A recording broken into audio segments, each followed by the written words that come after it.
All right, let us start with the analysis and kind of summary of the chapters.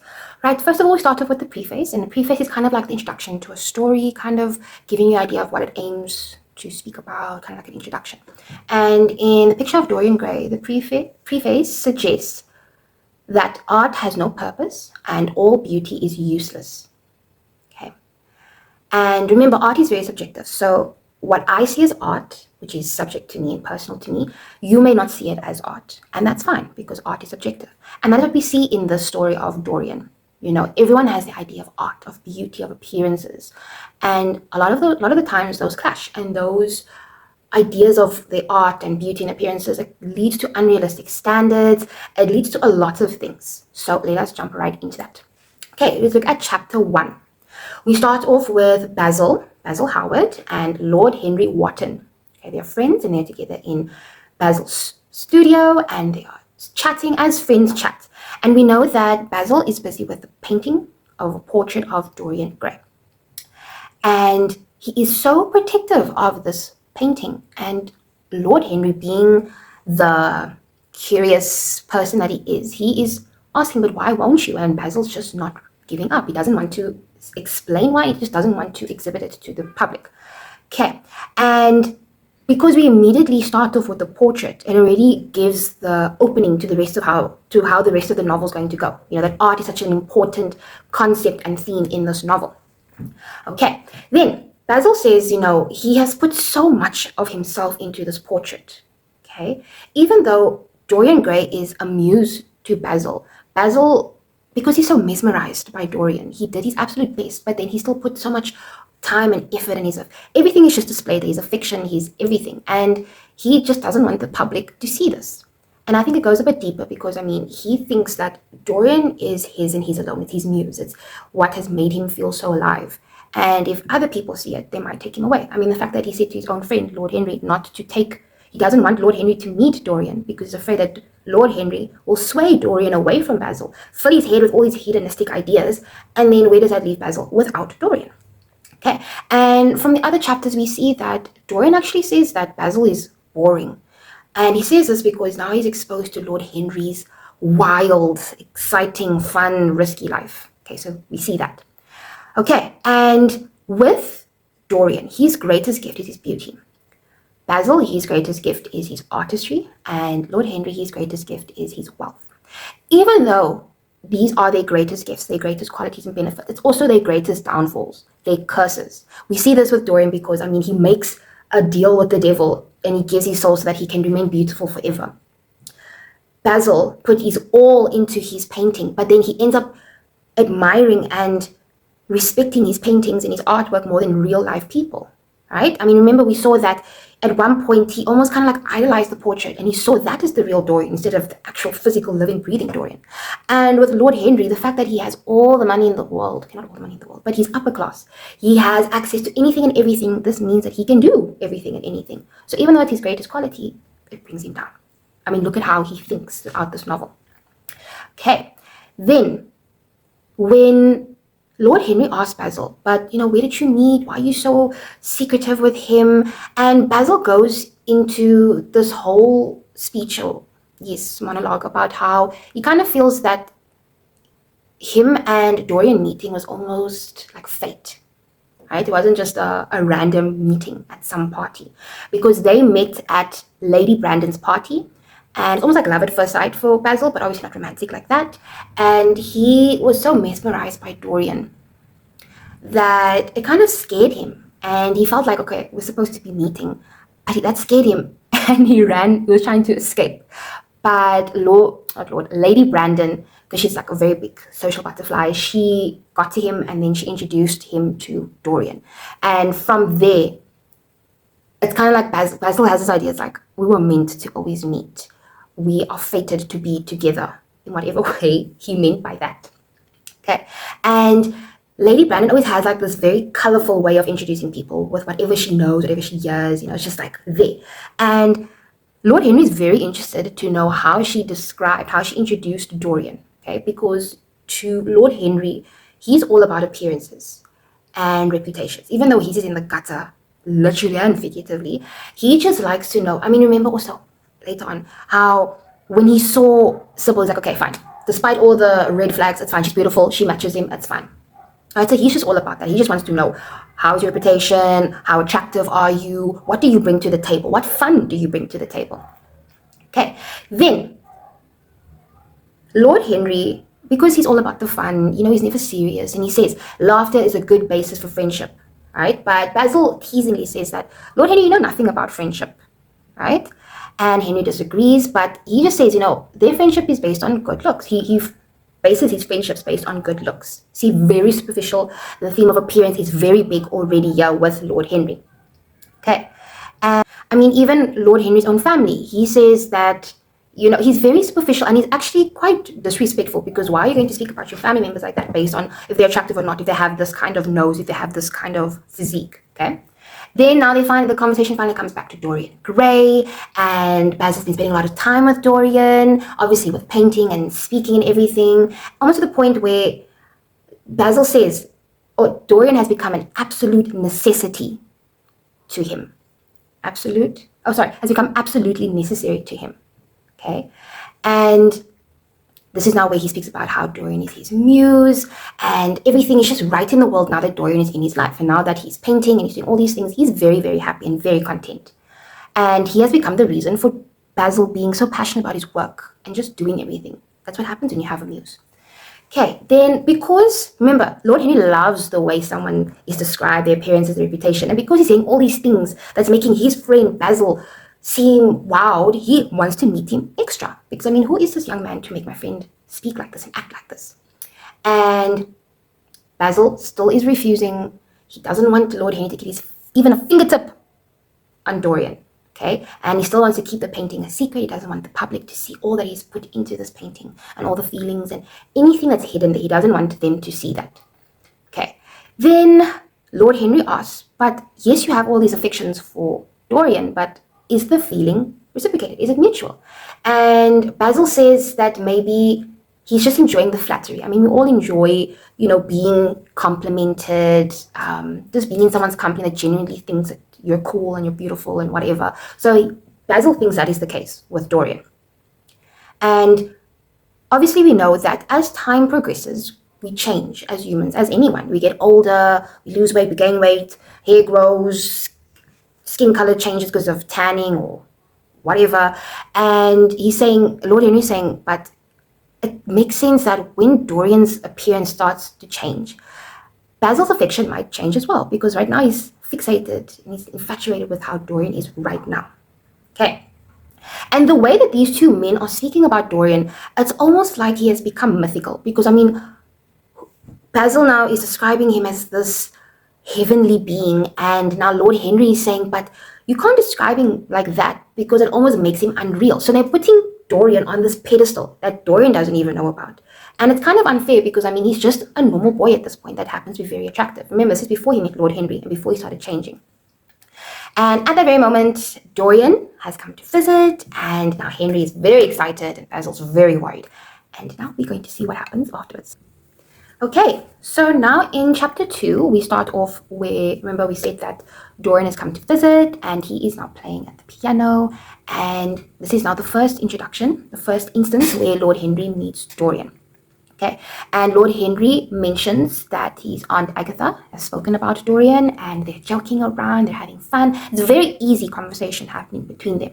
And Lord Henry sees how unusually attractive Dorian is, and this is, as Basil said, like he's just got this thing about him, this quality, this air about him, almost like love at first sight. And now, because of this easy banter between the two of them, Basil's now getting nervous. And he doesn't like the fact that Lord Henry can just swoop in to his Dorian and just make him feel happy. It's supposed to be Basil that's doing that. And Dorian, easy going as he is, says, Basil, stop being sulky. We're just chatting. And now he wants Lord Henry to stay, and obviously this upsets Basil because it's supposed to be their afternoon. It's supposed to just be him and Dorian, him painting Dorian. And Lord Henry says that he has to go somewhere else because he had a prior engagement, but now he is going to stay because Dorian told Basil not to be sulky. Do you see the influence there? Okay, so now they all have this kind of influence over each other. Okay, Dorian has influence over Basil, And now Lord Henry's having influence over Dorian, and Basil kind of a little bit over Lord Henry. Do you see this like triangle of influence over each other? And the only way that they're all going to stay in each other's lives is to become a trio. Okay, because you can't just be the two without the one. They have to now be a trio. Okay, so now Dorian is getting ready to pose to be painted, and he's chatting with Lord Henry. And Lord Henry now explains that influence is immoral. And what he means by this is that it's unethical. You can't have influence over another person because it's kind of like you're taking over the soul of the other person, which is very, very ironic because that's kind of what he does with Dorian. He has a lot of influence over him to the fact where Dorian literally does like a 180.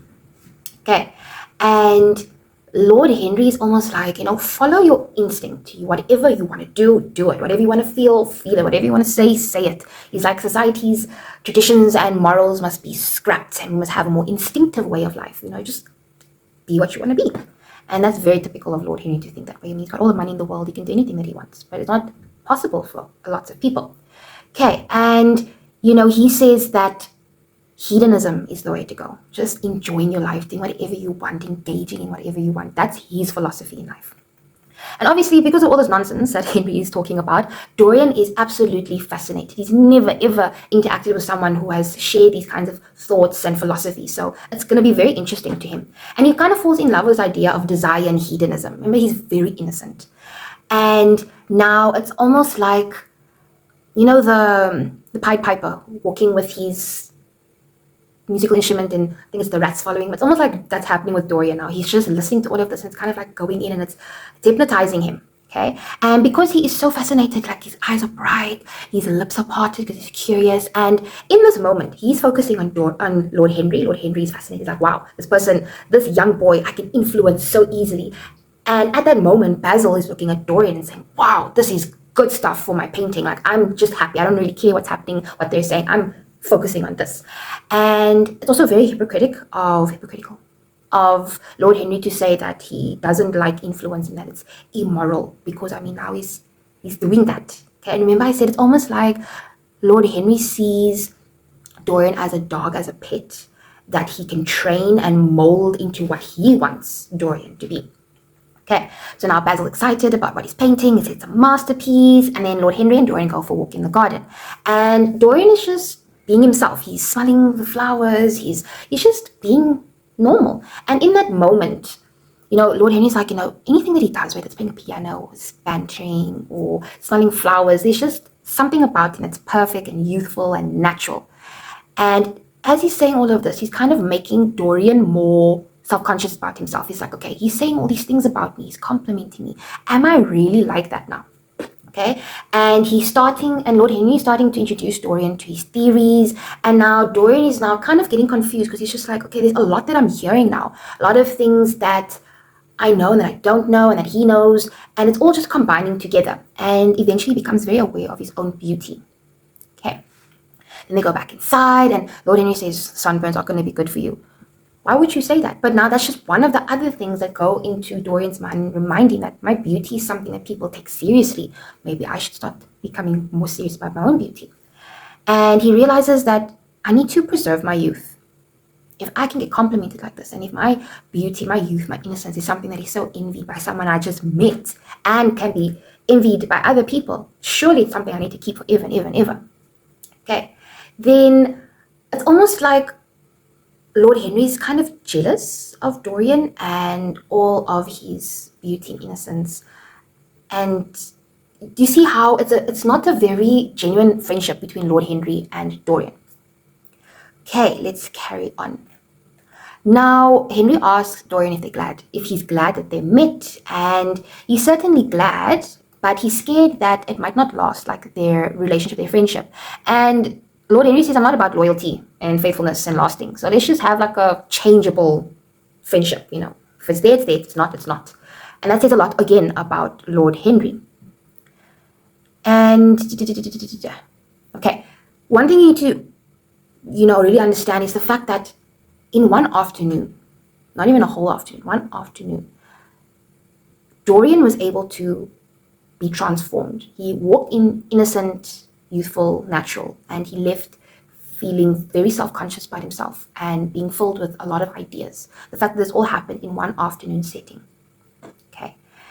He is now very, very aware of his beauty, which he was never that aware of before. And this is now kind of kickstarting for the rest of the novel.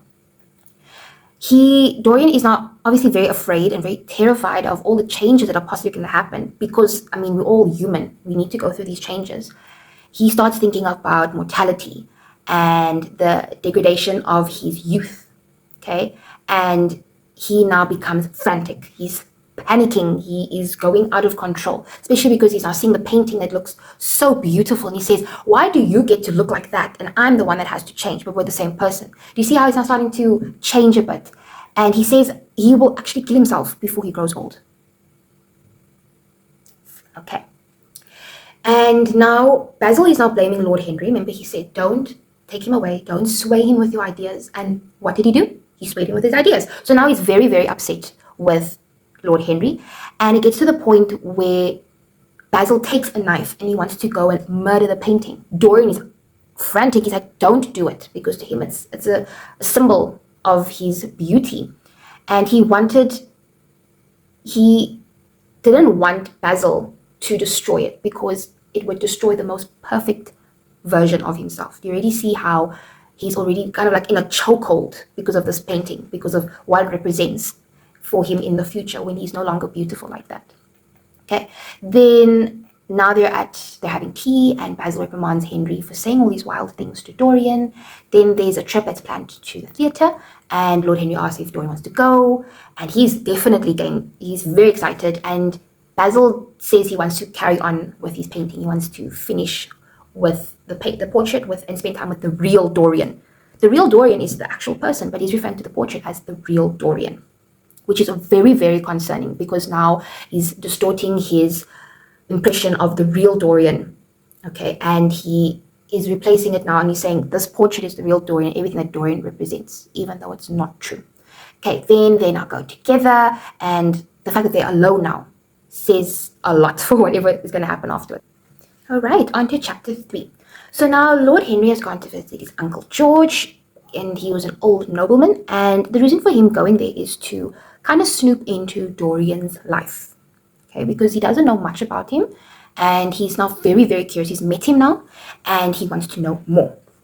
But the fact that he's not going to Dorian to ask him directly says a lot. He just wants to, it's almost like, if you want to go and buy a dog, you go to the dog and say, what breed are you? Are you potty trained? You go to the dog breeder. So it's almost like that now. So to Lord Henry, Dorian is kind of like an obsession. So now he wants to go and know everything about him, but he won't go and ask Dorian himself. So now we find out that Dorian is from the Devereux, family, and this is a very influential family.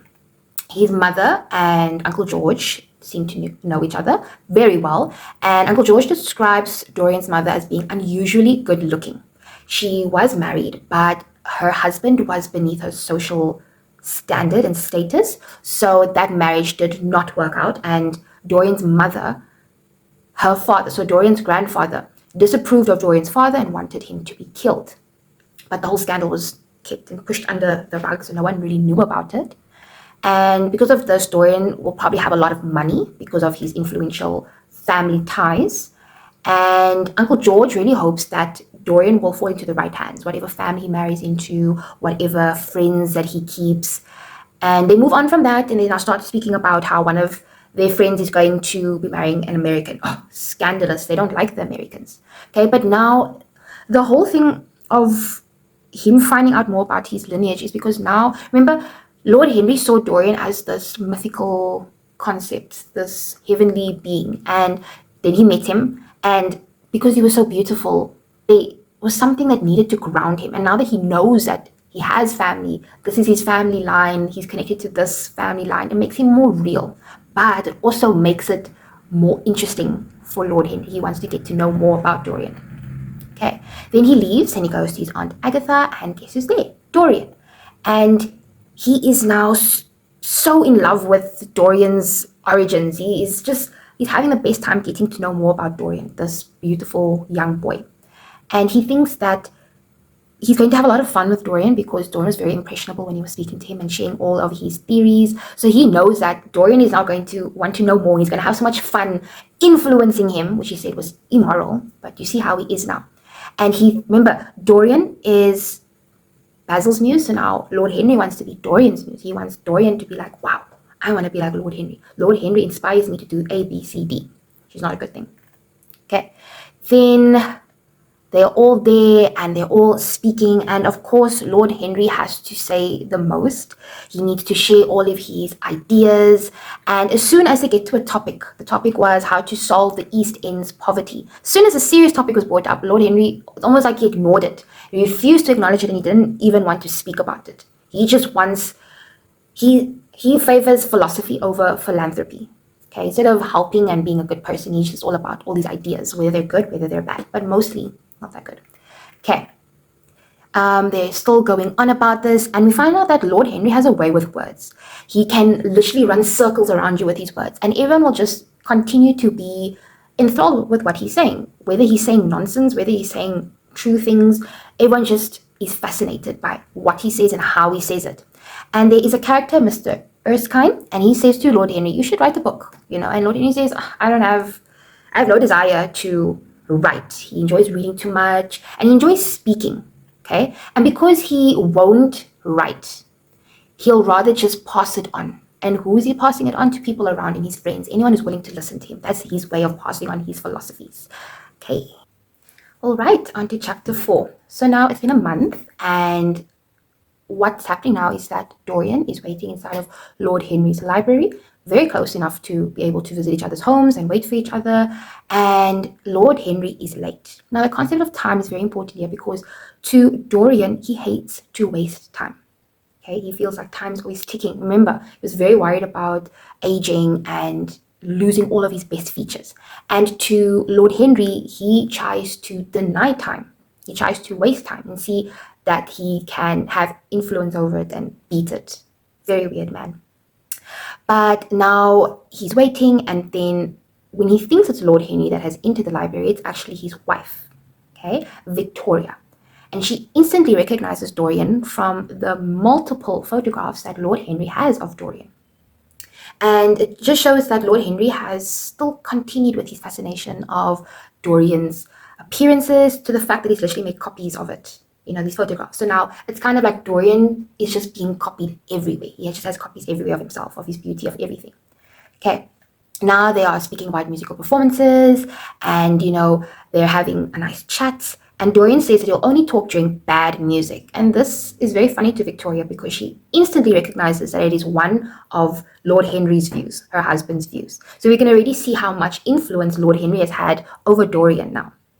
Okay, and the narrator describes Victoria as a woman who tried to look picturesque, and it's a very funny word to use, ironic, because of the word picture. We see pictures everywhere in this novel, okay, and how everyone's just trying to be perfect, trying to look ideal, trying to be beautiful, trying to keep up their appearance. So picturesque is a very good word to use in this novel.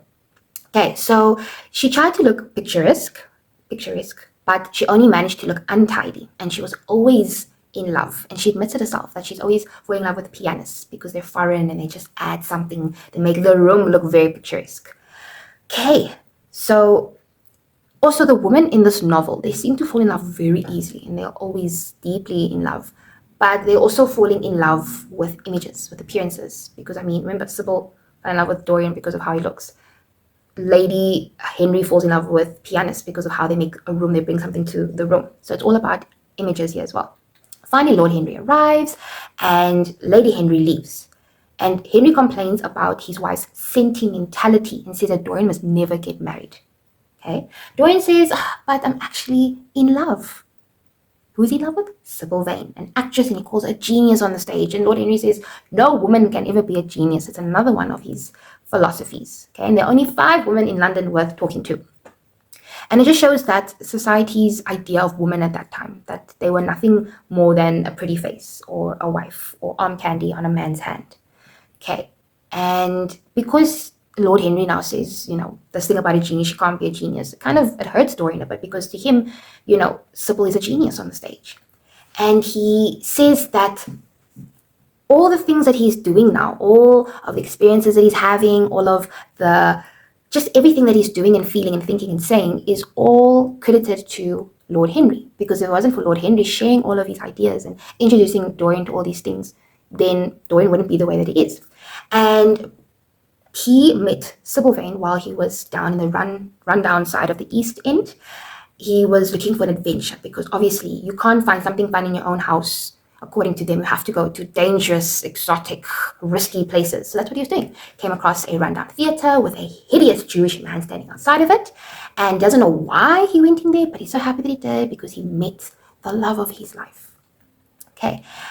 Not the love of his life, the romance of his life. Okay.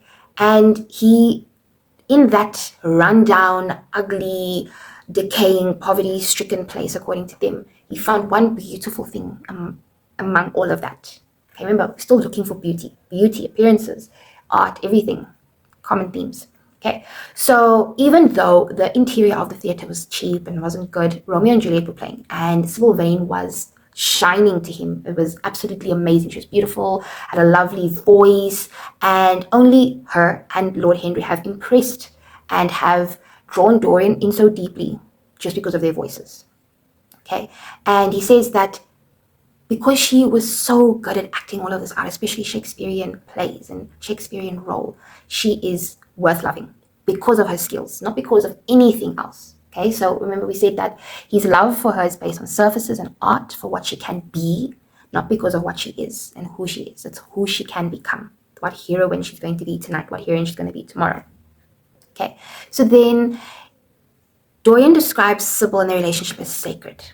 Okay, and yes, he was offered multiple times to go backstage. The Jewish manager said, no, come meet her. He said no. Then eventually he gave in and he met her, and she was, remember, childlike and shy. And she complimented him, saying that he's like Prince Charming. Don't know each other's names, haven't had a proper conversation, haven't known each other for a long time. You see all of this. And when the theatre manager offered to give her history, because I mean, we all want to know more about someone, he said no. He only wants to see and know about the girl on stage. And that's not the real Sybil Vane, obviously. Okay, so they both don't care about deeper things. They both just care about surface level things, art, beauty of each other, nothing else. Then Lord Henry says, okay, now I know why I haven't seen you in a while. It's because you're busy with this. And they want to, he says, let's go out and eat together. And Dorian says, I can't go tonight. I must go see Sybil play Imogen at the theatre. And he wants Lord Henry and Basil to come with one evening just to come and see how amazing Sybil Vane is. And he wants them to help him break her out of a contract with the Jewish manager. So Henry agrees to come with Basil, but eventually. Okay, so now we see that Dorian is it's kind of like he wants to make his life a story and he wants to add all these scenes to increase the romance. He's just making his life exotic. He just wants it to be better because he wants to find pleasure in it now that he's been exposed to it. So now Dorian hasn't been keeping in contact with Basil. The last time they spoke or had contact was when Basil sent the portrait in a nice frame to him. And Dorian was very jealous of its youth and its beauty. But he got so frustrated with Basil when he was trying to describe it, and he described Basil as I'm not sure if it's Philistine or Philistine, which is basically like saying he has no culture, he's uncultured, he has no life in him. And Basil, we see that he lives through his art. He gives all of him into his art. And now that his art is gone, it's almost like he's a shell of himself. And Lord Henry says that good artists are not that nice to be around because they put all of themselves, all their life and personality into their art. So it's better to hang out with inferior artists because obviously their art won't be that good. So they still have some life in them. Okay, then Dorian goes to the theatre and Henry's now thinking about his relationship with Dorian. He's saying, I actually want to see how this romance of Dorian's pans out. You know, I want to see what he goes through, what he feels. He's not kind of seeing Dorian as an experiment, not as a friend. He just wants to see what is Dorian going to go through? How can I analyze it? How can I enjoy it as he's going through it? Okay, so now he also wants to see, Lord Henry wants to see, and he wants to know what is the science of the soul's relationship to the body. How do they connect? How are they joined? How do they help each other? And now he says that he obviously has a lot of influence over Dorian, so now he's extra excited to see how much more influence he can have over him. And when he comes back from dinner that night, he gets a telegram from Dorian saying that he is engaged to be married. All right, on to chapter 5 and the last one for this video. I will make chapters 6 to 10 in the next video. Okay, so now we've moved on from that, and we are now in the home of Sybil Vane and her family. And Sybil Vane is going on about her Prince Charming, and she's very excited to be telling her mom about all of this. And her mom is the way she responds is very odd. We know it's odd for your daughter to be married to some stranger, but there's just something extra about the way that she responds. And as a good mother, the only good mother quality she has, Mrs. Vane is very worried about Sybil's earning potential, right, linked to her acting. Because if Sybil gets married, she gives up her acting. Because obviously Prince Charming is rich and he can provide for them and everything, as Sybil says. But if something happens, what is Sybil going to do afterwards? Because her acting is what brings in the money. Sybil's not worried about that. She's just saying, he's rich, he's handsome, he's going to take care of me, he loves me, and he's going to support us. You don't have to rely on Mr. Isaacs, the Jewish theatre manager. And Mrs. Vane scolds her daughter for being foolish because she's not going to give up her independence, everything, for this love. All right, so we see that Mrs. Vane is a very tired and anxious older woman compared to Sybil's liveliness and full of color, personality, and beauty. And the difference between youth and age is made very evident in this chapter. Okay, then Sybil tells her mother, but he's wealthy, he's handsome, and now I'm starting to feel like I'm actually unworthy of marrying him because he has all these qualities. And she asked her mother if she ever loved, or what it was like to love her father, but something just didn't feel right, and they changed the topic because you could see on Mrs. Vane's face that she did not want to answer that question. And then Sybil apologizes for bringing that up. Then Mrs. Vane says, Sybil, you are way too young. You don't even know his name, so you shouldn't be doing this. And on top of that, your brother is leaving for Australia for work, so you should not be overshadowing his big news. Then Jim, they call him Jim, but his name is James Vane, arrives. He's very happy to see his sister. You can tell that they are very loving and affectionate siblings.